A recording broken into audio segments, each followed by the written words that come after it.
Ya chicos, vamos a empezar con lo que es circulación del cerebro y vamos a empezar diciendo algunas generalidades de este, ¿no? Primero que nuestro cerebro va a pesar el 2% en sí del peso corporal total, ¿ya? Y también que tu cerebro lo que hace es consumir el 25% del débito cardíaco. Además de que la circulación cerebral va a estar encargada por dos sistemas. Un sistema carotidio o también le llaman sistema anterior, y un sistema vértebro-basilar o también llamado sistema posterior. ¿Ya? Este sistema carotidio se va a encargar del 80% de la circulación cerebral. ¿Ok? Y el sistema vértebro-basilar se encarga del 20%. Ambos sistemas se van a unir mediante lo que es el polígono de Willis. ¿Ya? Este sistema carotidio está conformado en sí por lo que es la arteria carótida interna. Y esta arteria carótida interna va a tener 4 porciones. Una porción cervical, una porción intrapetrosa, una porción intracavernosa y la que nos interesa en este momento es la porción cerebral. Esta porción cerebral nos va a dar 6 ramas, ¿ya? 6 ramas. La cual la primera que va a salir es la arteria oftálmica, luego le sigue la arteria hipofisiaria superior inferior, la arteria coroidea anterior, arteria cerebral anterior, arteria cerebral media y la arteria comunicante posterior. Ya que luego lo vamos a ver. Luego en el sistema vértebro-basilar vamos a ver que, como su mismo nombre lo dice, está conformado por lo que son las arterias vertebrales y el tronco basilar. Ustedes saben ya que las arterias vertebrales son las que van a formar este tronco basilar, ¿verdad? Las arterias vertebrales también vamos a ver que hay ramas, arterias espinales, en este caso son 3 espinales, hay una espinal anterior y 2 espinales posteriores, ¿ok? Y también hay una cerebelosa, que es la arteria cerebelosa postero-inferior. En sí son 3 cerebelosas, pero una cerebelosa pertenece a la arteria vertebral, ¿ok? Las otras están en el tronco basilar. Bueno, el tronco basilar son las arterias pónticas, la cerebral posterior, la cerebelosa superior y la cerebelosa antero-inferior, que lo vamos a ir viendo con respecto, pasen las diapos. Entonces acá, como les había dicho, vendría a ser lo que es el sistema carotidio. No tenemos acá lo que es la carotida interna, su porción cervical, que no emite ramas. Luego está la porción intrapetrosa, intracavernosa, hasta que, a la que nos importa, que es esta de aquí, que vendría a ser la cerebral, ¿no? La porción cerebral, que nos va a dar primero la oftálmica, y esta oftálmica, ¿qué va a hacer? Irrigar todo el contenido de la cavidad orbitaria. ¿Ya? Irriga todo el contenido de la cavidad orbitaria. Luego vienen las hipofisiarias, que ven acá, la superior e inferior. Lo que van a hacer es irrigar acá lo que es el área de la silla turca, donde se encuentra la glándula hipófisis. ¿Ya? Acá. Luego tenemos a lo que es la arteria coroidea. Esta, la coroidea anterior. Esta coroidea anterior se va a originar cerca de lo que es la bifurcación terminal de la carótida interna, y lo que hace es irrigar gran parte del sistema límbico, plexos coroideos, la cintilla óptica, polo temporal, el gancho de lo que es la circunvolución del hipocampo, núcleo amigdalino y globo pálido. ¿Ya? Esta coroidea se encarga de eso. Luego está la cerebral anterior, que es esta de acá. La cerebral anterior en sí lo que hace es irrigar la cara medial del encéfalo. ¿Ya? Cara medial del encéfalo. Y la cerebral media, que es esta de acá, irriga la cara lateral de lo que es la masa encefálica. ¿Ya? Finalmente tenemos a la comunicante posterior, que la comunicante posterior lo único que hace es unir a la arteria cerebral anterior y a la arteria cerebral posterior. ¿Ok? Entonces, acá tenemos en sí todos los dos sistemas unidos. Vemos que algunas ramas, a ver, para explicar lo que es el sistema vértebro-basilar, que vendría a ser este, ¿no? Este es el tronco basilar y estas son las dos arterias vertebrales, ¿no? Les había dicho que la arteria vertebral tenía 3 espinales. En este caso solamente estamos viendo la espinal anterior, pero también tiene a la espinal posterior. Tiene 2 espinales posteriores, ¿ok? Luego, esta vertebral también tiene esta ramita de acá que le sale, que es una cerebelosa, ¿ya? Cerebelosa postero-inferior. También vemos que esto ya es el tronco basilar, ¿no? Del tronco basilar van a salir lo que son estas ramitas chiquitas de acá, que son las pónticas, arterias pónticas. Tenemos acá lo que es la cerebelosa anteroinferior. Vemos acá que está la cerebelosa superior y estas de acá, las terminales, que vendría a ser la cerebral posterior, ¿no? La cerebral posterior. Ahora, dato acá, que bueno, lo vamos a repetir más adelante, pero para que vayan sabiendo. Entre lo que es la cerebelosa superior y la cerebral posterior, estas dos arterias, tanto como la cerebral posterior como la cerebelosa superior, lo que hacen es formarle una pinza. ¿A quién le forman la pinza? Al tercer par. ¿Ya? Al tercer par craneal le forman una pinza. ¿Ya? Puede ser pregunta de pasito de examen, pero normalmente le preguntan a quién o cuáles son las arterias que pinzan al tercer par o a qué par pinzan estas dos arterias, ¿no? La cerebral posterior y la cerebelosa superior. Acuérdense, al tercer par craneal. ¿Ya? Tercer par. Ahora vamos a ver este polígono de Willis. Ya que seguramente les van a decir que expongan. Me parece que es su primer trabajo de seminario. A ver, chicos. Este polígono de Willis está conformado en sí por las dos comunicantes, arteria comunicante anterior y las comunicantes posteriores, ¿ya? Por dos cerebrales, por la cerebral anterior y la cerebral posterior. Y por tus dos carótidas, ¿no? Carótida interna izquierda y carótida interna derecha. Esas son las únicas arterias que conforman el polígono de Willis. Acuérdate, polígono de Willis, ¿qué cosa es? Es la estructura en la cual se va a unir el sistema carotidio con el sistema vértebro-basilar, ¿ya? Y lo conforman, de nuevo repito, arteria comunicante anterior, que lo que hace es unir a ambas cerebrales anteriores, las cerebrales anteriores, tus dos carótidas internas, tus comunicantes posteriores, que lo que hacen es comunicar o unir a la cerebral anterior con la cerebral posterior, y tu cerebral posterior, ¿ya? La izquierda y la derecha, de ambos lados. Eso es lo único que conforma el polígono de Willis, ¿ok? La cerebral media no lo conforma, solamente forma parte del ángulo, pero no forma un lado del polígono. ¿Ya? Y acá lo tienen en el cadáver, ¿no? Esa es la comunicante anterior, cerebral anterior, la carótida interna, la comunicante posterior y la cerebral posterior, ¿no? A ambos lados. Ya, ahora vamos a hablar de las tres principales arterias, ¿no? Tres principales arterias cerebrales.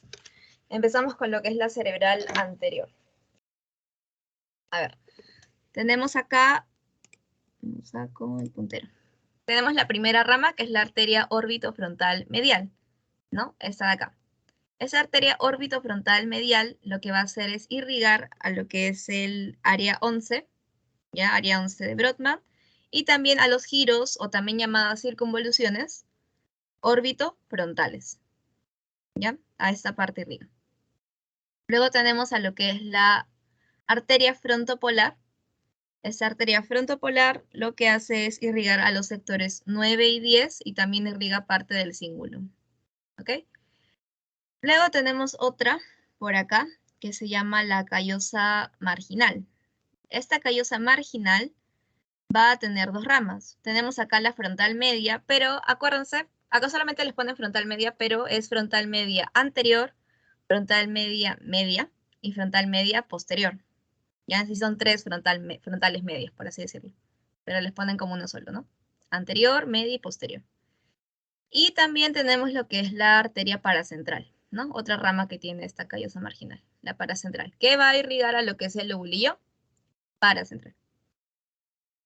Luego tenemos acá que le sigue la arteria pericallosa, ¿ya? Esa arteria pericallosa en sí lo que hace es irrigar a lo que es el cuerpo calloso, ¿ya? Irriga cuerpo calloso y va a tener dos ramas. Una que es la precuneal, que va a ir a irrigar el lobulillo paracentral y también la precuña. Y la otra que es la anastomótica, que va a unirse con lo que es la pericallosa posterior, que va a ser rama de la arteria cerebral posterior. Por eso se llama anastomótica, ¿no? Se une con otra arteria. Ya, entonces acuérdense, de la arteria cerebral anterior solamente son 4 arterias, tiene 4 ramas, de las cuales la callosa marginal tiene su rama frontal media, anterior, media, posterior, y la paracentral.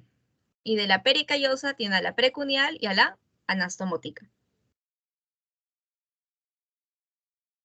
Luego, en el caso, antes de, no sé si la mencioné, pero la arteria cerebral anterior, como ven, acá el cerebro está en la mitad, ¿verdad? Entonces va a irrigar a lo que es la cara medial de la masa encefálica, ¿ya? Se encarga de la irrigación media del cerebro. Luego tenemos a la arteria cerebral media, ¿ya? Esa arteria cerebral media va a tener ramas ascendentes y ramas descendentes. Ya acá se las clasifica de una vez para que lo puedan estudiar mejor. Tenemos la primera, que es la orbitofrontal lateral. ¿Ya? Esta arteria orbitofrontal lateral lo que va a hacer es irrigar a los giros o circunvoluciones orbitofrontales, ya que se van a encontrar en sí en la base del cerebro. También va a irrigar al área 47, que es la pars orbitaria, y va a dar unas ramitas para lo que vendría a ser el sector 9 y 10. Luego tenemos a la arteria frontal ascendente, que es esta de acá. Esta frontal ascendente lo que va a hacer es irrigar al área 46, a la pars triangular y al sector 8. ¿Okay? Luego tenemos a esta precentral, ¿ya? Que va a pasar por el surco precentral, justamente.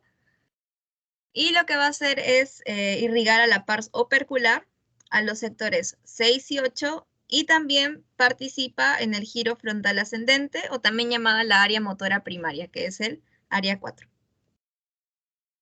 Luego tenemos a esta de acá, que es la central, que justamente va a surcar o pasar por lo que es el surco central o de Rolando. Y lo que va a hacer es irrigar al giro frontal ascendente y al giro parietal ascendente, o también llamada área somatoestésica primaria, que es la área 3, el área 2 y el área 1. O 1, 2 y 3, mejor. ¿Ya? Luego tenemos esta, que es la parietal anterior. Tanto como la parietal anterior como la parietal posterior, lo que hacen es irrigar el área somatoestésica secundaria, que vendría a ser el área 5 y 7. Y finalmente, en el ángulo de la cisura de Sylvium, tenemos lo que es la arteria angular, ¿ya? Esta arteria angular lo que hace es irrigar el área 40, que está ubicada en la circunvolución supramarginal. Y también irriga al área 39, que está ubicada en la circunvolución angular. Entonces, esas son las ramas ascendentes. Luego tenemos lo que son las ramas descendentes, que son las temporales. ¿Ya? Tenemos acá a la temporal anterosuperior, tenemos a la temporal media y a la temporal posterosuperior. Ya, en el caso de la anterosuperior, vamos a ver que lo que hace es irrigar al polo temporal, el área 34, 22 y 21. En la temporal media lo que hace es irrigar al área 22 y también parte del área 42 y 41. Y en el caso de la temporal posterior superior, lo que hace es irrigar al área 41 y al área 42, que son áreas motoras auditivas. ¿Ok? Entonces, esas son de las ramas ascendentes y descendentes de la cerebral media. Esta cerebral media también tiene lo que son ramas profundas. Estas ramas profundas son las arterias lentículo-estriadas mediales y laterales, ¿ya? Mediales y laterales. Estas arterias lentículo-estriadas lo que van a hacer es irrigar a lo que es la ínsula y los núcleos basales, ¿ya? Núcleos basales e ínsula. Luego tenemos a lo que es la arteria cerebral posterior.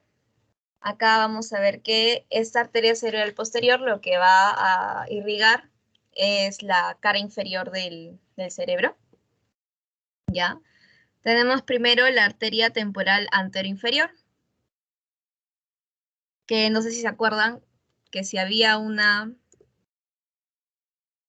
anterior superior y una posterior superior, tiene que haber una contraparte, ¿no? Que vendrían a ser estas, las temporales anteroinferior y temporal postero inferior.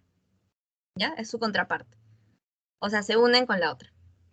En este caso, la temporal anteroinferior lo que va a hacer es irrigar el área 34, 35, 36 y 27 y se une con la contraparte de la arteria temporo-antero-superior.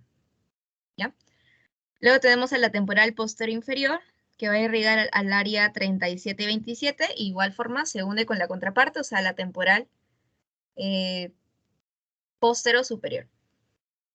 ¿Ya? Luego tenemos lo que es la parieto-occipital. Esta parieto-occipital va a irrigar a lo que es la precuña y la cuña, ¿ya? Y va a surcar por lo que es la cisura perpendicular, ¿ya? Cisura perpendicular. Luego tenemos a esta arteria, que es la arteria calcarina. Esta arteria calcarina lo que va a hacer es irrigar a la cuña, al área 17, 18 y 19. Justamente esta arteria calcarina lo que va a hacer es surcar o pasar por la cisura calcarina. ¿Ya? Y luego tenemos a la comunicante posterior. La comunicante posterior lo que va a hacer es irrigar a la cara inferior del cerebro. Y la pericallosa posterior, les había dicho cuando estudiamos cerebral anterior que iba a haber una anastomótica, ¿verdad? Ya bueno, ahí se va a unir. ¿Ya? Esta pericallosa posterior se une con la anastomótica de la rama de la cerebral anterior, ¿no? Con la pericallosa. ¿Ya? Se une con esta de aquí. Pericallosa tenía una rama anastomótica, se une con esta pericallosa posterior.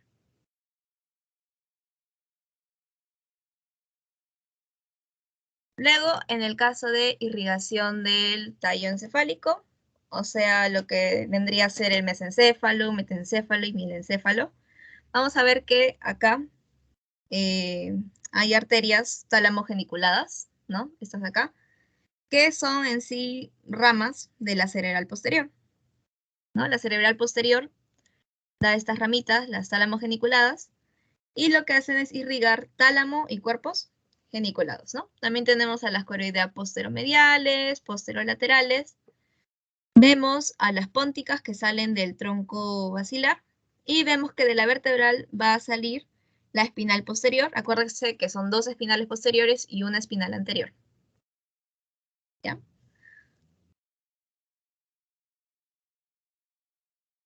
Luego tenemos esta de acá, arterias de la médula espinal. Lo mismo, solamente hay una espinal anterior, dos espinales posteriores. ¿De dónde provienen? De la vertebral. ¿Ya?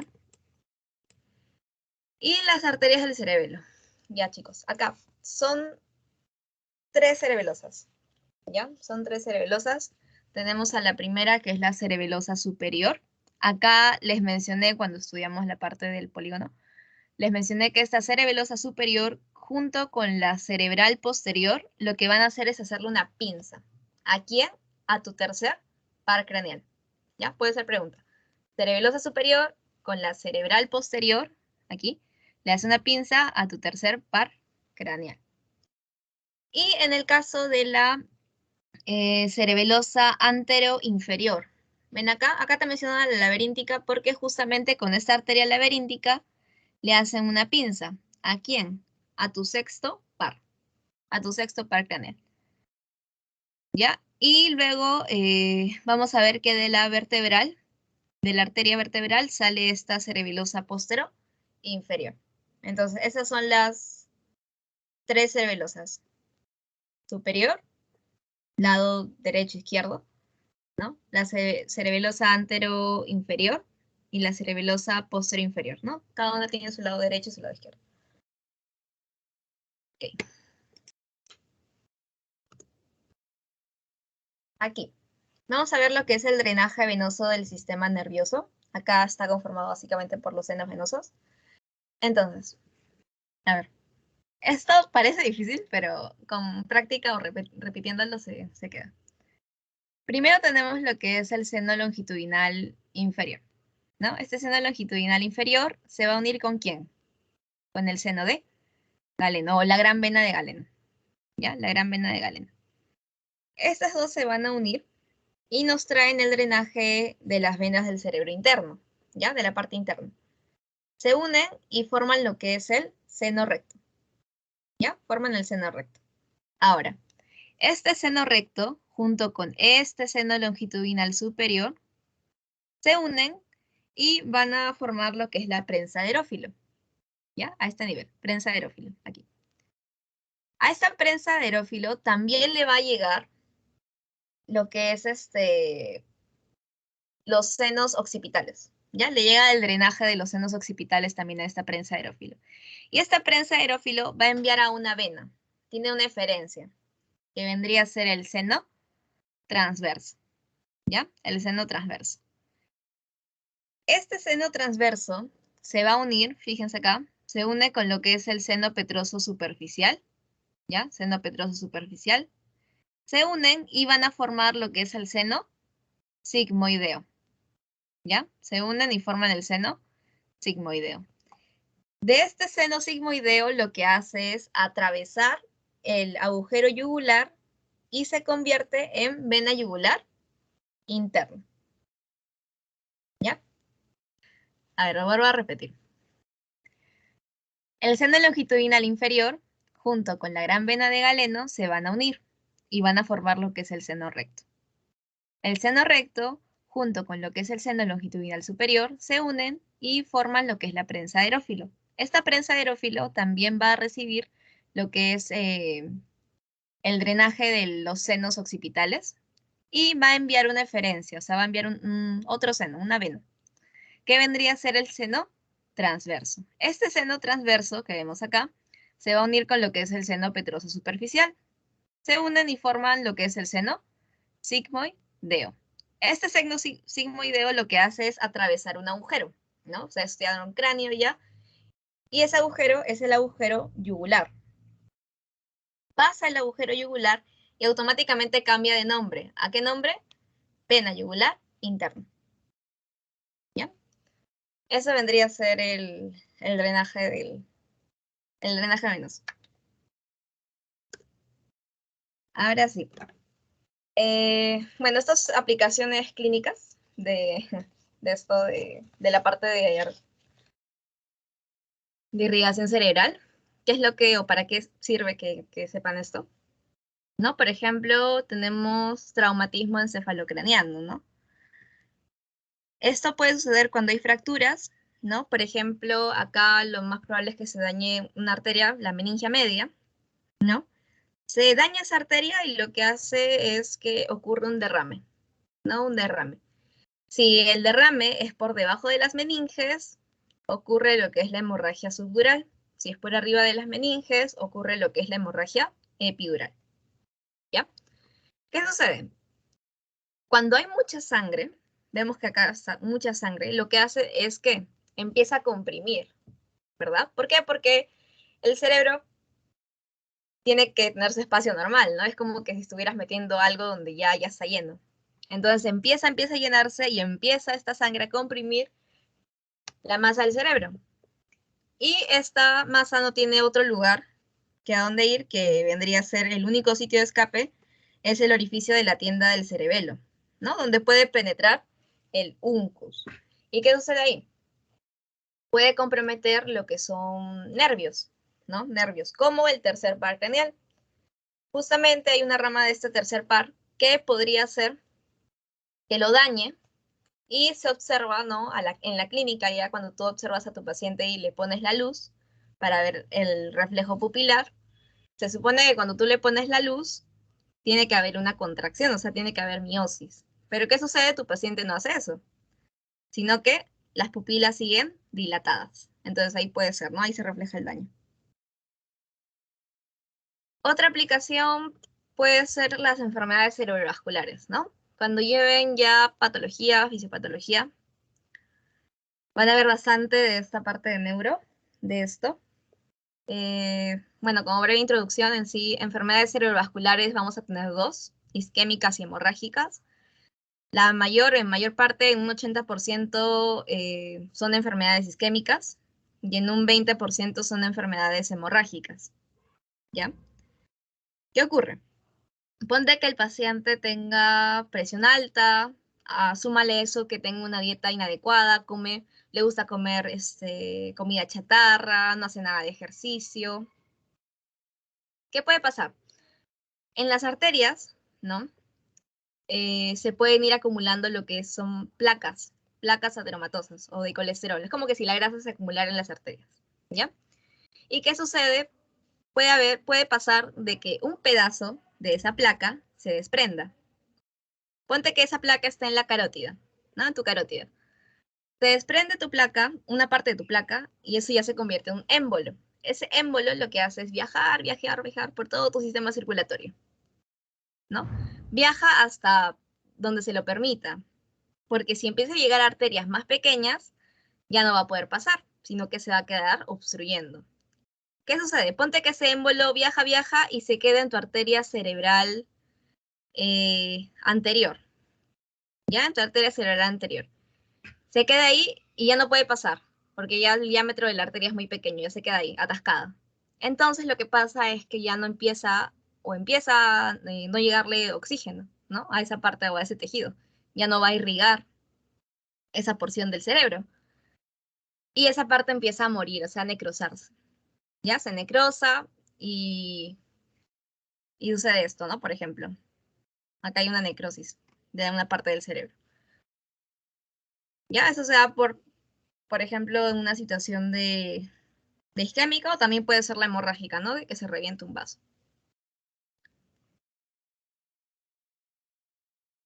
Otro aplicación son los aneurismas. Estos aneurismas en sí son sáculos que van a salir por parte de la arteria a través de una debilidad. Y bueno, son una bomba de tiempo, ¿no? En cualquier momento pueden reventar. Y lo que causan es hemorragias masivas, ¿no? Y el paciente puede morir. Siempre normalmente hay cefaleas intensas antes de que este aneurisma se reviente. ¿Qué le pueden preguntar? ¿Dónde es el sitio más común donde suceden estos aneurismas? En las comunicantes anteriores, ¿no? Arterias comunicantes anteriores.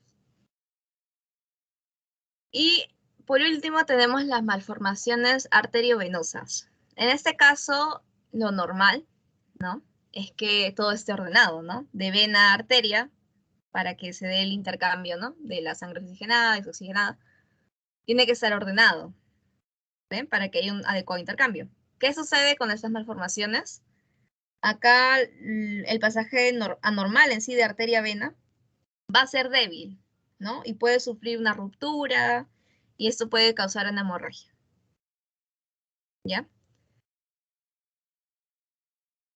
Y bueno, esa vendría a ser la primera parte.